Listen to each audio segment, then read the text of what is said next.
সবাইকে ফাঁকি দিয়ে চলে গেছে। আমার 2টা বাচ্চা আছে ছোট ছোট, সেই 2টা বাচ্চাই দিব হয়ে গেল।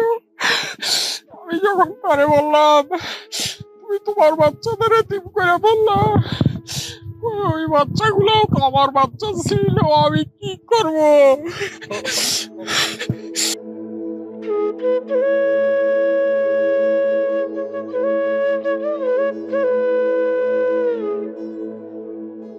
ওরাও তো আমার সন্তান, ওদের একা রেখে আমি কি করে চলে আসি?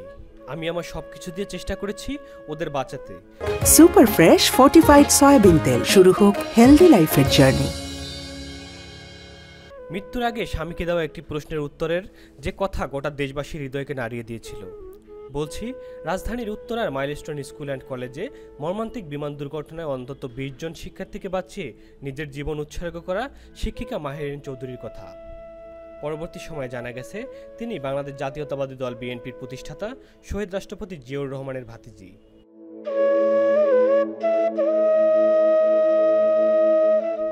এ ঘটনার পর থেকে তার এমন উদারতার প্রশংসায় ভাসছে গোটা দেশ।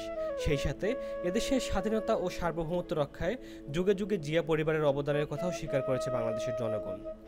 বাংলাদেশ ও বাংলাদেশের রাজনীতিতে তাদের আত্মত্যাগের কথাও উঠে এসেছে বারবার।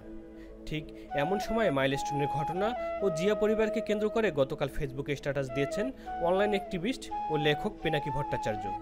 তিনি লিখেছেন, যদিও উনি কার আত্মীয় তা আসলে কোনো প্রাসঙ্গিক নয়, তবে ভালো লাগলো যে আমরা কেউ তাকে চিনি না, তবু তার এই ত্যাগ হৃদয় ছুঁয়ে গেল।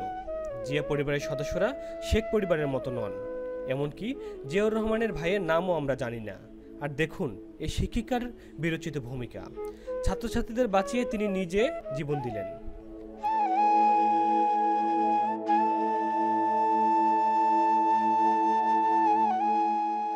তিনি আরও লিখেছেন, শেখ পরিবার আর জিয়া পরিবারের পার্থক্য এখানেই শহীদ জিয়া শেখ পরিবারের থেকে আলাদা।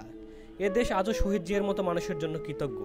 আল্লাহ তাআলা যেন শহীদ জিয়া ও তার এই ভাতিজিকে জান্নাতে সাক্ষাৎ করার তৌফিক দান করেন এবং মাহেরিন চৌধুরীর এই মৃত্যু যেন শহীদি মর্যাদা লাভ করে। Mohammad Sabbir Hossain, news desk. শুধু ফ্রেশই উন্নত মানের সয়াবিন বীজ ইম্পোর্ট করে নিজেদের ফ্যাক্টরিতে উৎপাদন করে বলে তেল থাকে ফ্রেশ, যা আপনার ব্যাড কোলেস্ট্রল কমায়।